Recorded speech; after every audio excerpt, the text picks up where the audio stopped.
explaining why, I went live randomly on a Tuesday or Wednesday. I think it's Tuesday. So hopefully we get a person that joins us, because I did not tell anybody why I was going live or that I was going live, but I want to try and get to 30,000 subscribers. And I want really put in a solid effort to be able to do that by the end of the summer. And I'm not that far away, guys. I'm probably about like 8,000 subscribers away. So I think I can do it, but I know that I have to put out a lot of videos in order to do that.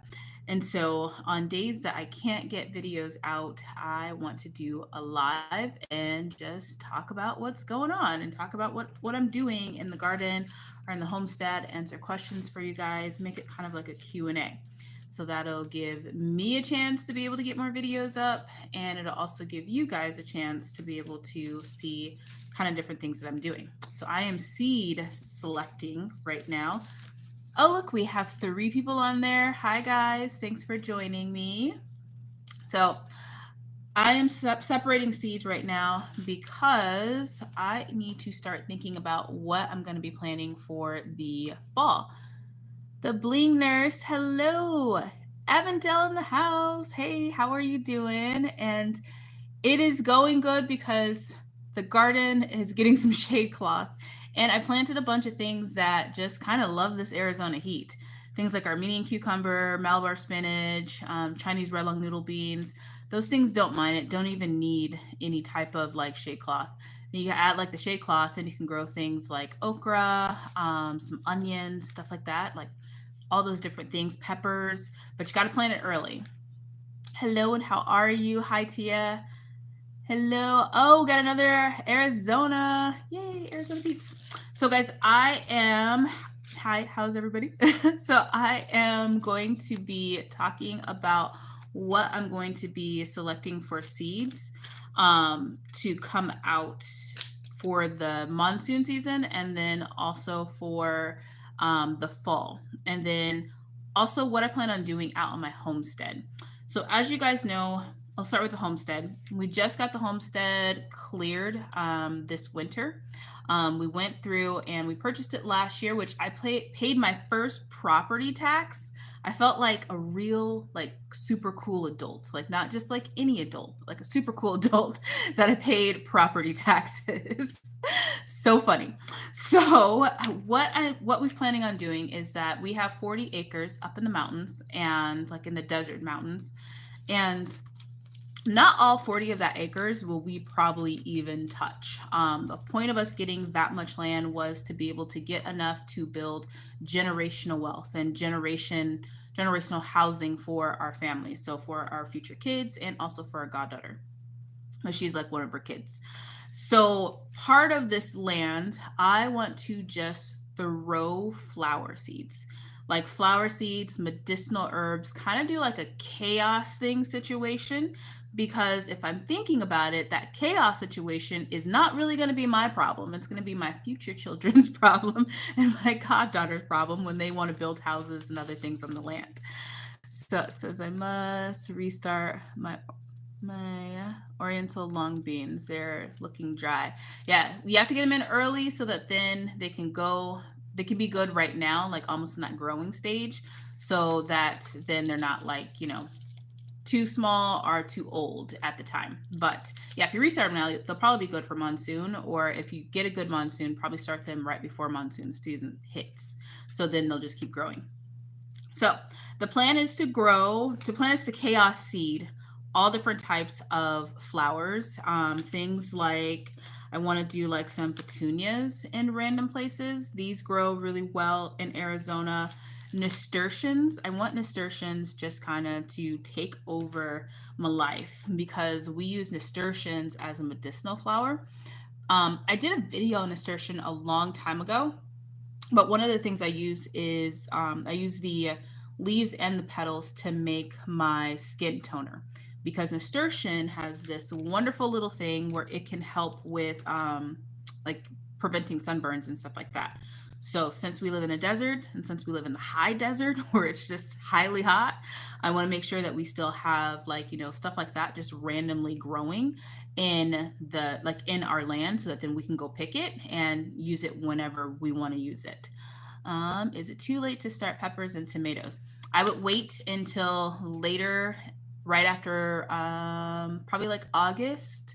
I would start them then. If you're in the desert, I would start them then so that then you can grow them all fall. I usually plant all of my tomatoes and my peppers in the fall, and I grow them all fall, all winter, and then I start getting a harvest towards the end of winter, and then all spring they just come in like crazy. Right now they come in like crazy. I also go for cherry tomatoes in the desert, and then also early girl tomatoes grow really, really good in the desert as well. So I would put those on your list for kind of like starting them indoors right after monsoon season and then plant them in the ground. Usually October 1st is our plant date for us desert folks. So the other thing that I want to have are some marigolds. We use marigolds as like eye washes, skin lotions, different types of things like that. We use marigolds for. Sunflowers, I want to be huge in my garden. Not only are sunflowers delicious and they're great to eat, and I want like those big ones. I want the big mammoth ones, guys. Like we had I had one mammoth sunflower that I planted years ago. And it was when hi Mark, how are you? It was when I was trying to figure out what was going on with the black leaf spot in my soil. And I swear that mammoth sunflower, it sucked everything out of the soil, all of the bad, all of the everything out of my soil. And it made it to where then it was usable again. So sunflowers are probably something I'll start planting in my actual garden because sunflowers grow just wild here in Arizona too. Not the mammoth ones, more so like the teddy bear sunflowers and all those. They just kind of grow wild here in Arizona, and they grow alongside like the roads and different things. So I want to plant some of that next to where my garden beds are going to be so that then if there is any type of disease or anything in my soil, I can go ahead and get that out. Because this fall, I'm not going to be planting so much food in my homestead. That's going to be more so, I'm just going to be chaos seeding like any type of flowers and medicinal herbs. My goal is to be able to have like medicinal herbs that are just available to us and then also available to our community. I posted a video about talking to a lot of people in our community about different like medical problems they were having. And I realized that a lot of that stuff isn't available. And the nearest hospital for us is like an hour away, and it's not that great of a hospital. So for different things, like, I mean, I do think that all types of Western medicine has its, its place, especially when it comes to things like diagnosing things, doing like breaks or something like that. Like it definitely does have its place to be able to diagnose something a lot quicker. But a lot of medicinal herbs can just cure a lot of just general things that you would have. And if you just grow those things and cook with those things, then it can help a lot with just keeping your body healthy and maintained.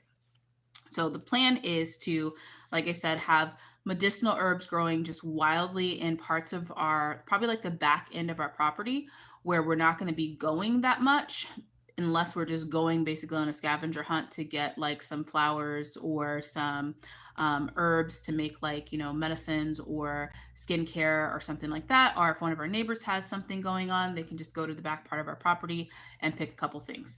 Because we're starting at the front of our property, we're leaving the majority of the back end of our property for our future kids to be able to do all the things that, they want to do. And say, I planted okra, Armenian cucumbers, noodle beans, black and white cowpeas, and of course, roselle. I kind of miss my roselle. I did not plant roselle in probably like 2 years because I still have a lot of roselle in the cabinet. Since I only have my small space right now where I'm growing a lot of different things, I am planting just kind of like as I'm needing to fill my medicinal cabinet. So if I'm needing something, then I'll plant that for the year. But my roselle, I love having roselle because it's just beautiful. It's just really, really beautiful, but it's prolific. So, and I'm not drinking a lot of roselle tea right now, but I do have a bunch in the cabinet, and there will be some on the homestead because roselle is another one of those things I want to just have growing wild. Yes, liquor surf is missing. I just kind of randomly went live. I was like, you know what? I want to have a video per day, except for probably, on Saturdays because it's Shabbat, which I might be posting a short Saturday night. Because if those of you guys that don't know, Shabbat goes from sundown to sundown. So it actually goes from Friday night to Saturday night. So I could post a short or do like a live or something Saturday night, but I'm trying to reach 30,000 subscribers by the end of the summer. So I'm working hard on that. Now, the other thing I want to have out there kind of chaos growing is lemongrass. Lemongrass is one of those things that I use a lot of when it comes to flavoring my bone broth. I love having that little lemon taste of the lemongrass, and then you also have all the medicinal values of it. And it grows really, really well in the desert. Hello, Reed Homestead. Thanks for joining us. So it grows really well in the desert. You really don't have to do anything to it. And if lemongrass is in the ground, it can get huge, like huge. It doesn't get that big here in my small backyard because I grow it in a pot. I grow it in a big pot, so it does get big. But I mean, lemongrass could get like 6 feet tall, guys. Like it can get ginormous. And then you get the big stalks that are good, like these big stalks like this, that are good to put in like the freezer or, chop those up for soup. I love, like I make this like kind of like an Asian dish because my best friend's mom is Cambodian. And so she used to make a lemongrass chicken soup with like rice. That's delicious. So, but you need a lot of lemongrass and you need the big stalks of the lemongrass in order to like really make it flavorful. Hello, Girl Dad Cooking is in the house. We have V in the house. We have Diane in the house. Hello, everybody. Oh yeah, everybody, hit the like button. Please hit the like button for me. This will help later on. And then I've also just been saving random seeds, which I need to start marking more of what I have. There are 2 dates in here. I get a Lev Halam box every month from Israel. So it usually comes with a lot of dates. Like I have so many dates. So one of the things that Mr. Benson wants to do is grow kind of like a little part of our land, have a bunch of date trees, because date trees also grow really, really well in the desert. And you can use them for all types of things. Like you can just eat dates, or you can use them to like cook with. Like a lot of times if I'm making something that has like some sourness to it and need to sweeten it up, just throw a date in there. You can also like make date syrup. So where you kind of just like boil it down, kind of use it as like in placement of like a honey. So you could put it in like your teas. I put it in some of our cooking, like my baking and different things like that. So we use a lot of dates, and dates would be really good for the wildlife because I want to have as less wildlife or like animals on a farm that I would have to take care of, being the case that we still have to travel back to Phoenix for work. But I want our wildlife to be kind of free and roaming the world and just kind of coming back to our house as like home base. But I got the idea because up by our property, there are a bunch of just cows. Like there are cows everywhere. Like you'll be driving and a mama cow will stop you to show you her babies, or her babies will be laid out in the middle of the street just taking a nap, or she will be laid out. And the cows are just wild. And it's because they're not wild. They're owned by somebody. There is a person that has a big ranch where our homestead is, and they have a big round pen where they'll put like some hay and stuff like that. Not a lot, but the majority of the time the cows are out. Like they're out and they're roaming the mountain. They're eating like the stuff that's like, growing on the mountain and all that kind of stuff, which is how I am getting a lot of cow manure for my garden, because I can pretty much just either roam my property and scoop it up, or I could just drive up there and find where the cows are and just scoop it up. So it kind of makes it to where it's like you can have these animals, and if they're kind of just herded by themselves and being wild animals like they normally would be, and then you give them like, a general area where there is water and stuff like that, where they know there's water and they know that there's like, hay or grass or whatever, they'll kind of just do their own thing. And that's what she does. with hers, and I never really thought about it that way until I was like, that's a genius idea. So she's not like taking care of these cows all the time. They pretty much go where they need to go and then they come back where they need to come back. Because we're in this kind of like happy medium area. Hi, Mary. We're in this happy medium area where it's like we will get some like mountain lions or javelinas, something like that, but they won't be like insanely like a lot. Like if we were like up in like the high mountains, like in like a Flagstaff or something like that, where there's a lot of mountain lions, a lot of bears. We don't have any bears where we're at because we still get high temperatures, like we still get like triple digits. But then we're like low, we're high enough to where then it's not like scorching hot, to where then the animals are just okay with finding the spots where they know that water is. So that's my goal. That was a long way of saying that, but that's my goal of how I want to kind of run my homestead. Like I want to have our big pond. I want to have ducks on it, but I don't want to have to necessarily like maintain the ducks. And yes, I know that's going to run the risk of them getting eaten by something or something going terribly wrong with them. But I mean, ducks are in our pool here in like our house in Phoenix, and we have coyotes, and the coyotes sometimes will, yes, they will chase down a duck, but majority of the time they don't catch them because the ducks will fly to a higher place.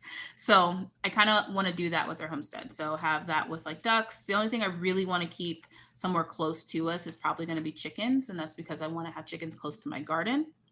And maybe a few ducks that are close to my garden. Because if you don't know, if you have a bug issue in your garden, ducks will eat the bugs without eating your plants. Chickens, on the other hand, will eat everything. Like they'll eat all of it. They are like little velociraptors. But I digress. They give good eggs, and I want to make sure that I have at least like a good food source like close to the house, and maybe grow out some chickens like for us to eat. But I also don't want to have to do like mass slaughtering of things. Like I would rather just, if we're going to have chicken that week, maybe kill like 1 or 2 chickens to be able to use those for the week versus having to have a bunch of them in the freezer. We are going to be buying a cow from one of our neighbors up there, one of the people that has the cows that are roaming free. So that's what our freezer is going to be for. And then also Mr. Vincent is going to be hunting too. So we're going to eat like deer or elk because we have both of those up there. Back to the seeds. Anybody have any like questions or anything like that for me? Because yeah, if you guys have any questions, now's the time to ask. I do want to have like some moringa. Moringa is one of those things that's really, really good for you. So I want to have some moringa trees just kind of everywhere.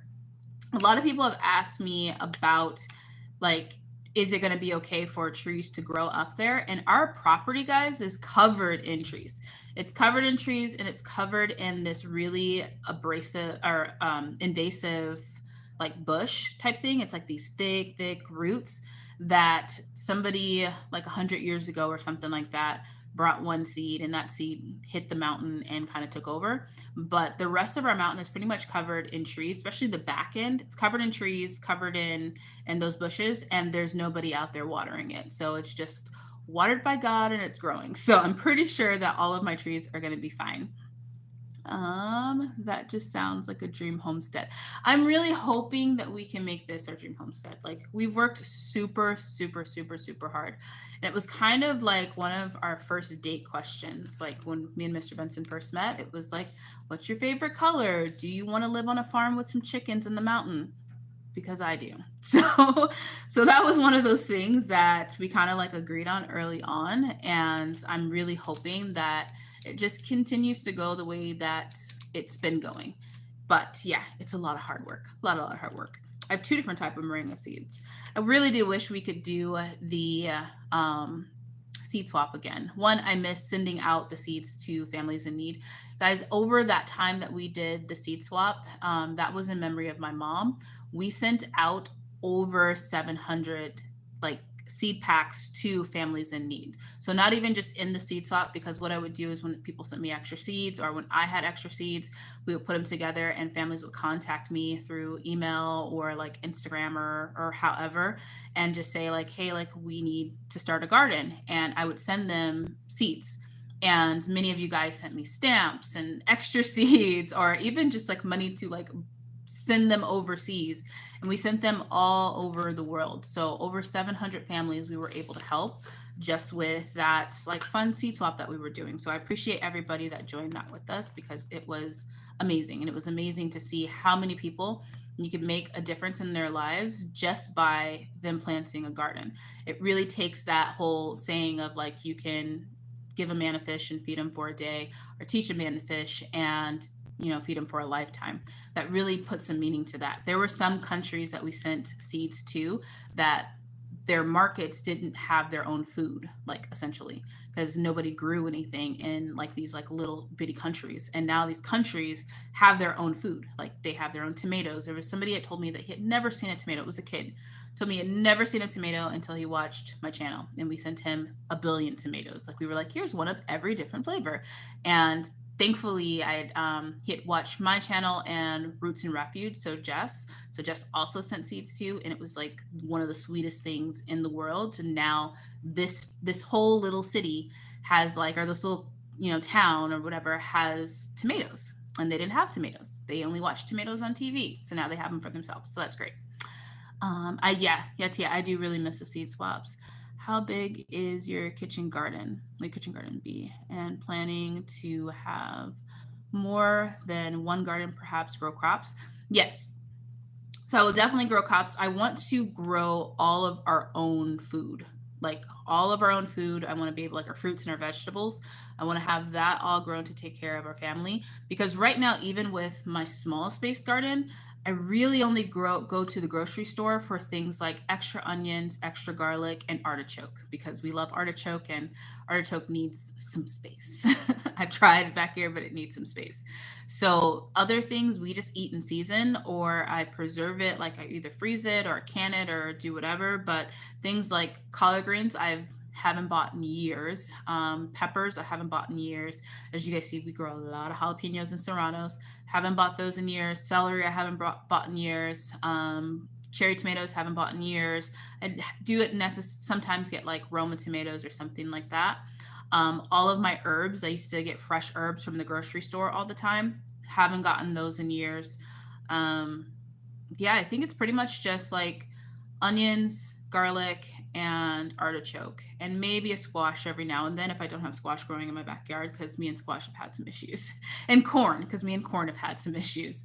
But I want to have like a market garden out there so that then we can start growing like enough to be able to sell as well. But I also want to have enough where it's just us.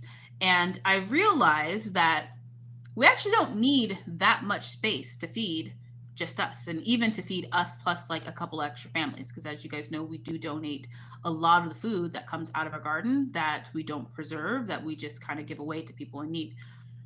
So as far as like a kitchen garden, and when I say kitchen garden, I mean kind of like mainly my herbs or different things like that. And like maybe like some like tomatoes and different things like that. I really don't need that much space, because like I said, I provide all the stuff that we need right now for the most part in our small space garden. So I do want to have like an extra space where I grow a lot of fruits and like berries, because I don't have that. Like that's something that fruits, melons, different things like that I don't grow back here. So that's something I want to add to the garden. And then also artichoke, because we eat a lot of artichoke. So I want to have that in the garden too. You can't compare store-bought artichokes to homegrown. Yes, I cannot wait. I feel like everything, if you grow it at home, it's going to be so much better than if you grow it when it is, than if you buy it at a grocery store, because it just has that freshness to it. Now, guys, another cool tree that I want to grow is I'm going to say this wrong because I say it wrong every year, and it is called a estrog.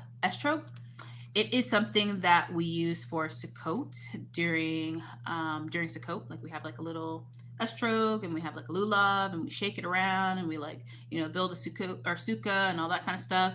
If you guys are not Jewish and you have no clue what I'm talking about, it's crazy tradition, but it's fun. And I want to grow my own tree out there. There are a lot of rural Jews, like Jews that just live in rural areas. And there is a couple different like Chabad, like places that kind of connect like rural Jews rural Jews together, but then there's just some that are just out and they just want to farm and they just want to be out there, which is, I mean, that's us. So I want to have things that are just like traditional that we would just normally use, that if we can share, we can share. And I do want to try and grow and produce everything as kosher as possible, to where it's actually kosher for people to eat. So vegetables are kosher, but I don't use anything like pig manures or anything like that, or any other kosher, non-kosher animals. I don't use like any type of crustaceans in my garden, like with fertilizers or any type of pig manure or anything that would make my vegetables not kosher. And then I want to try and be able to sell like kosher vegetables and fruits. Do you make any products with your herbs? Oh, yes. I make a ton of products with my herbs. All of my hair oils I make from my rosemary and my curry, because I do not put any type of oil in my hair that I don't make. I'm also very big on like my skin products too, like just different toners, different creams that I put on my skin. All of that comes from stuff that I make in, or that I grow in my garden. So I will do like carrier oils that I buy, like jo- jojoba oil. I cannot say that. Jojoba oil, are grapeseed oil or almond oil. There's also shea butter that I'll use too to make like different things. But all of my products, like for our skincare or our like hair, all those different things I get from my garden. Even when it comes to like me washing my hair, I have really thick, really thick. I will emphasize the thick, curly hair. And it's about down to here. So, down to here of crazy thickness. And I wash my hair with rosemary water and aloe vera. So, I have an aloe vera bush that's actually in the front of my house, that not in my small space garden. So, I just take off one of those and that's how I wash my hair. And then I just put like my oils on it. And it makes my hair grow a lot faster than what I would probably love for it to be growing right now, because it's in the summer. And I promised my dad before he passed that I would not cut my hair anymore. And yes, at this time right now it's hot. It's hot in Arizona. I have two artichokes and they are awesome. That is so amazing. Do you have them in ground or are they in a pot? Because I've seen them in a pot at the zoo. Well, they're kind of like in a big giant raised bed at the zoo, but it's a big giant raised bed. And everybody else has them in the ground and they do like amazing. It's He is a hip and usual natural stuff. Oh, I'll have to look into him because I love using natural products, even down to like, detoxes for medicines. Like I'm gonna be making my bath detox soon for you guys because I am running out upstairs. And so when I remake that one, I'm gonna make it on like a video, whether it's a live or like an actual video.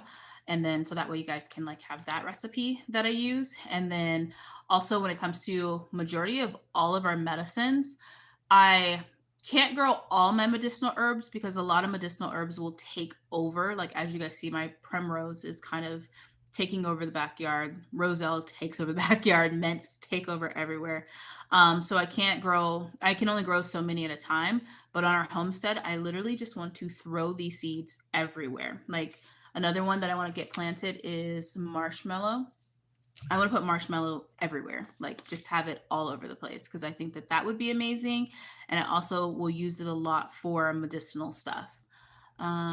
Would olives grow well? Yes, olives grow well, really good here. If you guys have not been to the olive mill in Queen Creek, Arizona, if you're in Arizona, go there because they have these huge like olive trees. There's like this giant, they just have olive trees everywhere and they make their own olive oil there. So I've done a couple tours there, see how they grown, and I cannot wait to have some olives out on our homestead because we use a lot of olive oil. Like when I do my cooking, I'm only cooking with olive oil or avocado oil. So avocados are another one that I really want to have on the homestead as well, just because those are the two oils that I use that I cook with.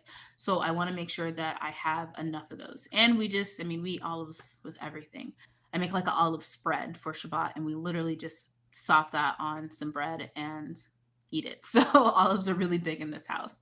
I could have a jar of olives, like stuffed olives, and they will be gone within a day with us just kind of picking at them from the fridge. Says I have artichokes in ground and it comes back every year. Yeah, if you live in the desert and you plant your artichokes, they kind of come back for the rest of forever. So you don't really have to like worry about having to replant them or anything like that. So guys, I do want to talk about some herbs that I'm going to be starting in the house for the fall. And that's because right now is my seed starting time for herbs, because herbs take forever to kind of grow and be usable. So especially like when you have them like out in the garden. So if you start them in the house, and you can just even clip them as you're, you can use them as you want to do for your cooking or whatever, but start them now so that then they're well established, they're ready to go. And then when it comes like fall time in October, usually around October 1st is where we plant stuff out in the garden. It will not be like, they won't die because it won't be burning hot. And then all of your herbs will be ready, and they'll be ready for the holidays. So like Thanksgiving, Hanukkah, if you guys celebrate Christmas for you guys, like all of your herbs will be ready by then. Let's see, we have one more question.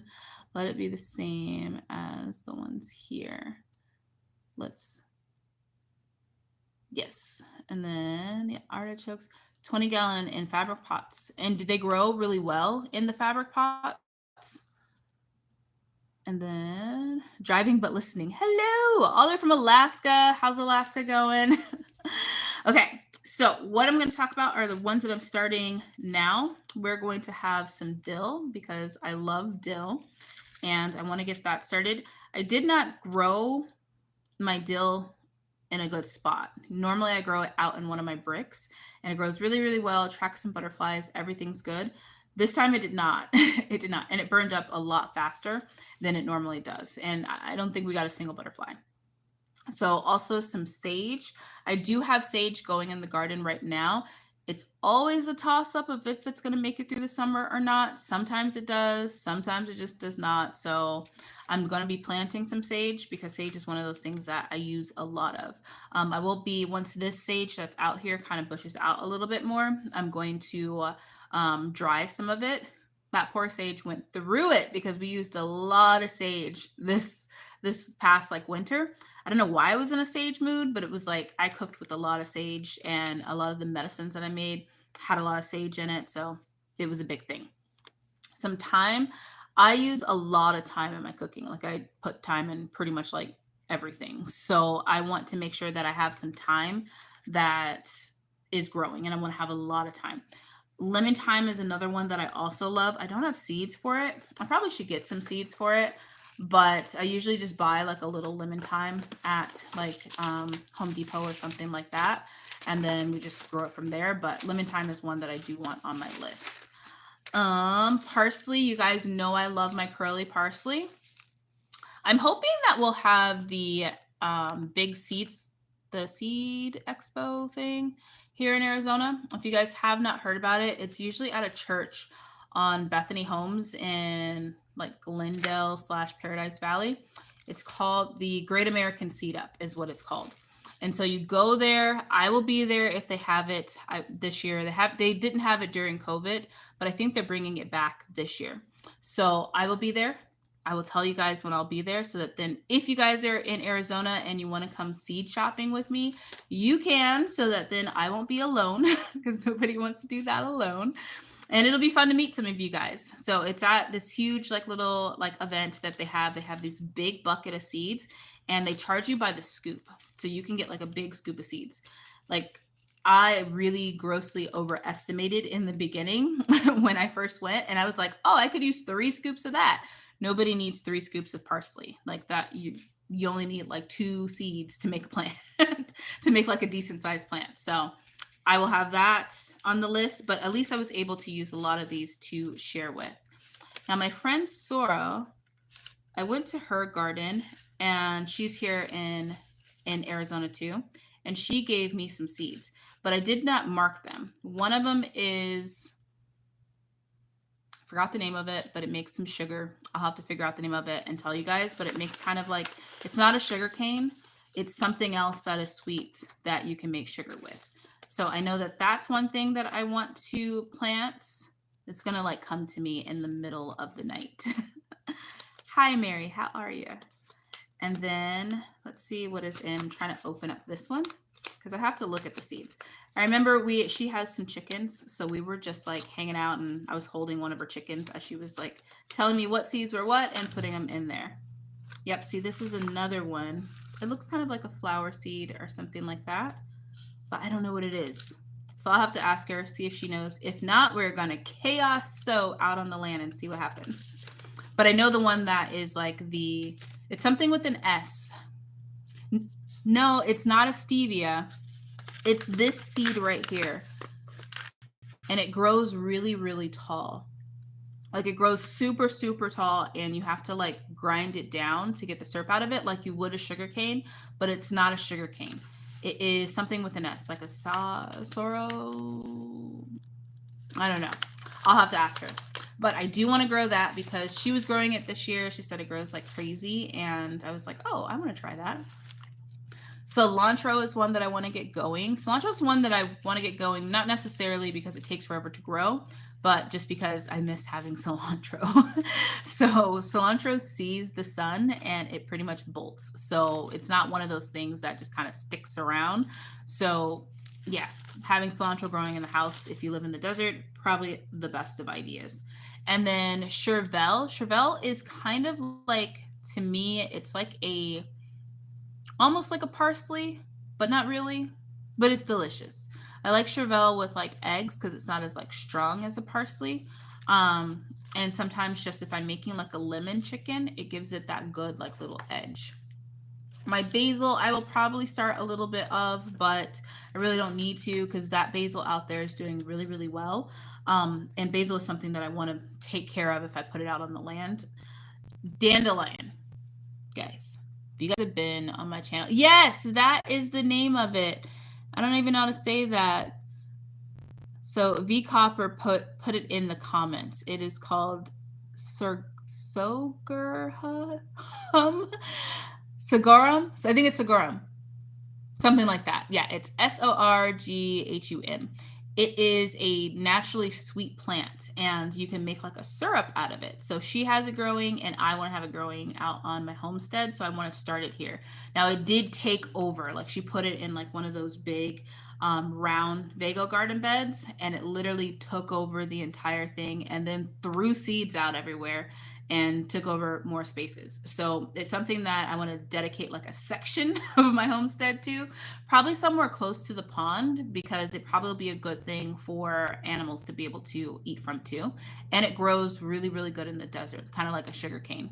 Please let me know the name when you remember it. Oh, that was the name. If you look right up above your post, Nella, you'll see it. V Copper posted it. Those seeds with wings look like, yeah, they look like a marigold, but they're something else. Or this could be the one with the S, and this could be a different type of marigold. I don't know. We're going to plant them. We're actually probably going to call Sorrel and ask her before we just chaos plant them. But those are, oh, it says sorghum. Sorghum. That's what it is. Thanks for putting that phonetically for me. It's sorghum. So sorghum is going to be one that I want to plant. If you guys don't have sorghum, make sure you get some so that you can plant some of that, because it's another sweetener. And you guys know how I love my natural sweeteners. Currently, I'm growing stevia and my own sugar cane, and I always use a lot of stevia every year. That's something that I use in all of my tinctures. That's my secret to having tinctures that don't taste like butt, because nobody loves just having like, some gross herb, like those really strong ones that you just can't stomach. When you have somebody that's sick and you're like, here, take this tincture, they taste terrible. Like, they really do taste terrible. Cramp bark tastes terrible, but it helps so much with like your cramps or any type of soft tissue pain, headaches, all of that. So to make that taste better, I put stevia in when I'm making the tincture, and maybe like a flower or two. Chamomile's up next. So chamomile is something that I'm going to be throwing out on my homestead, but I also put chamomile in my tinctures to help give it like a better taste. So you can taste like the worst tasting, or take the worst tasting bark and use it for its medicinal values, just by adding like some chamomile and some stevia. So that is a hack for all of you guys that are, you know, growing your own like medicinal herbs, so that then you can get your medicinal cabinet. So chamomile is one that I am just going to throw everywhere. I'm going to literally walk around my homestead with like one of those. Have you guys seen those grass seed things where you just kind of like throw it out like that? I'm going to do that with chamomile because I love chamomile. Chamomile is beautiful, and chamomile will attract a lot of bees. I want to have a lot of bees going into planting my garden, so that then when I have like my beans and my cucumbers and peppers and all that out there, there's already going to be like a little colony of bees. I have thought of, me and Mr. Benson thought of being beekeepers, but I don't know if we are so much beekeeper people. Like if that's the life we can actually lead, being beekeepers. There is a person up on, yeah, sorghum does make a molasses. Yes, that's what it makes. And it's pretty good. Like it's really good. I don't know. It is thick. Like it's thick, and it is a molasses, but it is really good. But there is a person up in our community that also keeps bees, and they sell their honey at like the local like gas station. We don't have a grocery store or anything like that in our town. We literally have like 2 or 3 gas stations. It's starting to kind of build up, but there's like 80 people that live in our town. So there is somebody that already does honey. So I feel like instead of me risking our lives out there getting stung by bees, but because I'm not really like bothered by bees that are just in my garden, but when I have to go to the bees' home and steal all their honey, I feel like they're going to bite me. So instead of doing that, I could just buy honey from somebody that is already up there and they're already doing it. And then I can just have all these flowers to help their bees do even better. So the other thing I want to have is feverfew. We don't get a lot of headaches in our house, but sometimes we do. And I also use feverfew to help to break a lot of fevers. Sometimes we do get fevers because we get like sinus, or Mr. Benson more so gets like sinus infections. And sometimes I'll get kind of like a little like of a bronchitis coming on because I do have asthma that I don't take any steroids for. So that means that I have to treat it myself. And I use a lot of feverfew to kind of take down any type of like fevers, or when we're having like either like allergy or like chest issues. It's not for a chest issue, but it just kind of helps with the symptoms of like that come along with chest issues. I have more cilantro, more thyme, more parsley. I love it that I have so much curly parsley because I am literally going to put that everywhere because I put parsley everywhere. Hyssop is another really good one that I want to just kind of throw out everywhere. It does grow really good in the desert. The bees do really, really love it. And also it's something that I like to use in cooking. It's part of one of my blends that I get from Israel in my Love Halam boxes. It's part of the Zatar. I think I said that right. Yeah, it's part of that one. So I want to be able to make my own. So I do want to have that. And then let's see. I think I took out seeds for all types of just different. Oh, ground cherries are another one I want to chaos garden. So you guys, if you've seen my videos, and there was a space on my homestead where I said I wanted like some like either artichoke or berries was another one that everybody said I should grow. I also want to grow some ground cherries there too, because that space is actually pretty huge. So I think I can do like a couple things there that kind of take over things, because ground cherries kind of take over a space, but they're delicious. But only these ones. Aunt Molly's ground cherries are delicious. The other ones are not so delicious. Some more wildflowers. This is like a mix that I just want to throw out everywhere on our homestead. And then some echinacea is something that I want here too. So I'm actually going to be starting the echinacea with the herbs that I start here for my garden here. But echinacea I want to have here, and then I also want to have it grown out on our homestead. And the last one, is this the last one? Yes, the last one that I pulled are zinnias. So we like to have fresh flowers on our table every single Shabbat. So pretty much every single week, there are always fresh flowers on our table, which gets expensive. And that would mean that if I'm out on the homestead, I would have to like drive all the way to town to get fresh flowers and then drive all the way back. And that's like an hour one way. So that would be a lot of work. So I'm thinking that I want to grow some of my own like cut flowers. Like zinnias usually have like the tall stems, so that then you can grow like cut flowers. that's the only real one that I know with like long stems that can grow here in the desert. If you guys have other suggestions for me, let me know, because I grow veggies, herbs, and like some fruits, but me and flowers, you know, nasturtium I can grow, but like other flowers, I just don't do really well with. I don't. Does anybody have any questions? That's all the seeds I was going to go through. Does anybody have any questions for me before I let you guys have a wonderful night? I was growing some ground cherries and didn't like them. I will need to try those ones. Yes. These are the Aunt Molly's are the ones that actually just from Roots and Refuge. She's grew a couple different ground cherries, and these ones are the good ones. These ones are the ones that taste like a pineapple. I got them from Baker Creek, if you were wondering.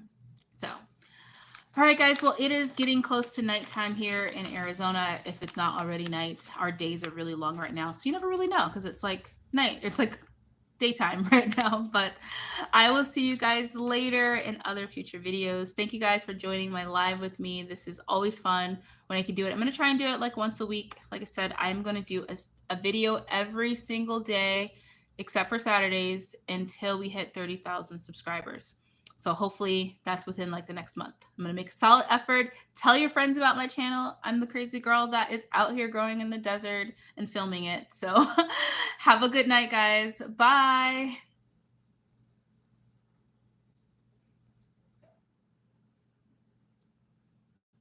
I don't know how to end it.